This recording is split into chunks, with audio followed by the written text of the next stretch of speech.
So I've recently been coming to this awareness that nothing is inherently true, because what makes something true is if you have the package installed and aligned in a particular way, which anchors your perspective in a direction which views something. The thing is about truth. There is no truth in that there's a universal global truth, because to call something true is to disacknowledge all of the variations of how else things can be. And the thing about truth is how we typically associate the definition of truth is that it's always one thing. And that's kind of a strange concept to wrap your mind around when you're thinking about truth and how it can be many different things, because that inherently doesn't feel true, right? Because what's true would be one thing, right? Because it's true. But the more I look at life and observe life, I can't necessarily subscribe to that belief system anymore, because what life has taught me. Now, it doesn't necessarily mean that you can't have specific borders and structures for how you want to anchor your consciousness in a direction and view your own life from, and see to it like your mission is this. I think that's important. And you could even say that that's true to that given your goal. If you want to live an optimal life, that would be the way to approach how you'd build your life. You see what I mean? Truth is very strange in that what makes something true is how much you need to believe it. And so you believe what you need to believe on a moment-to-moment basis.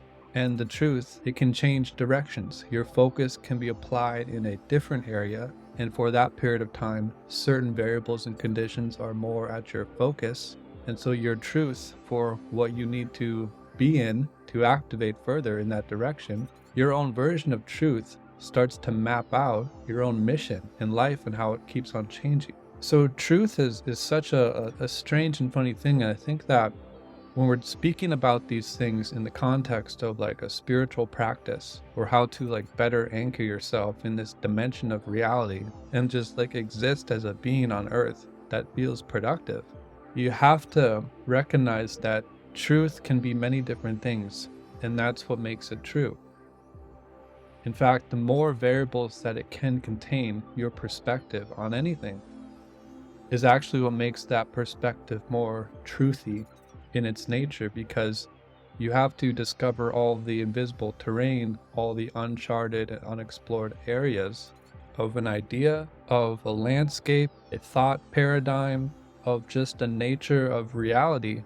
You have to first figure out what you know and what you don't know in order to create a map of where you can exist within all of that. And the thing about truth, what's kind of interesting about it is the more that you uncover your own map, the more that you find out where all the objects are, where all the invisible structures within the internal space exist, and where you exist within all of that. What starts to become true is the alignment of everything within it. The thing about truth is your truth right now, but surely you've noticed that truth changes over time. Truth is one of those funny things that what's true for me today isn't necessarily what was true for me a year ago, and definitely not 2 years ago. But I know that each point in my life, what I called true at those points in my life, I thought that they were the truth. So truth is really what you want to believe at the current time and what you need to believe. And truth is really like an indication or a structure which displays your beliefs. That's almost the entire mechanism of what we call truth, at least in relation to ourselves, is what I believe to be true currently displays my level of consciousness and where I'm at. So truth is one of those funny things that it's hard to wrap your mind around how it actually works. And in fact, so many aspects about life and reality work that way as well, where we actually don't really know how life works behind the screen, behind the surface of reality, behind the pixels on the interface of our observation. We don't actually really know how all that works. As far as we can tell, it's consciousness from beginning to end. And the space in between and space in between that space, it's just all consciousness. Truth doesn't have any purpose other than that it's an amplifier or an indicator of your belief system at the current point in time. In our culture, in our society right now, so many of our issues can be easily resolved within 15 to 20 minutes of conversation if we all recognize this idea that multiple things can exist simultaneously, all at once, and all of it is true for every individual, because that's why it is the way it is right now. Like, have you ever tried to talk to someone, talk to them about something, and for whatever reason, they're just stuck in their way of viewing a situation, and you have like your way of viewing a situation, and you're trying to convince other people to anchor in on your side and how you see it. And for some reason, they just like can't see it that way. They see it their way. When you really look at that dynamic, which is really what's happening in the world today with basically everything. Now everything's politicized and everything's turned into like my beliefs against your beliefs. It really makes a lot of sense that we're in this situation right now because we're coming up to where everything that any one person says is true for them because that's why they said it. That's why they believe it. Because what's true and what I believe to be true is an indication of who I am right now and who you are. And so we're trying to argue against my truth versus your truth. But the middle ground in between all of that is discussing principles and core values and why I believe this certain belief system, why it's important to me, why is your belief system important to you.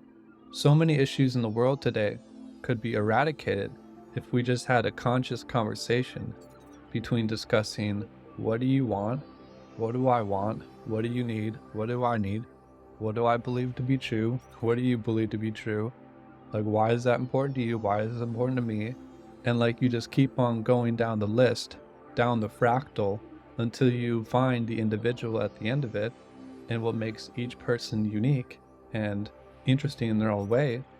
And that's what we're actually talking about behind the scenes with almost every conversation that we have with anyone. It's just our character, our language, the emotionalism, the way that very fabric of reality has been constructed has created these walls which kind of make conversation difficult. Ultimately here, your purpose, your identity, your thoughts and belief systems and how you view the world should all collapse together into one uniform perspective that serves your highest potential right now. And that's what you call your truth.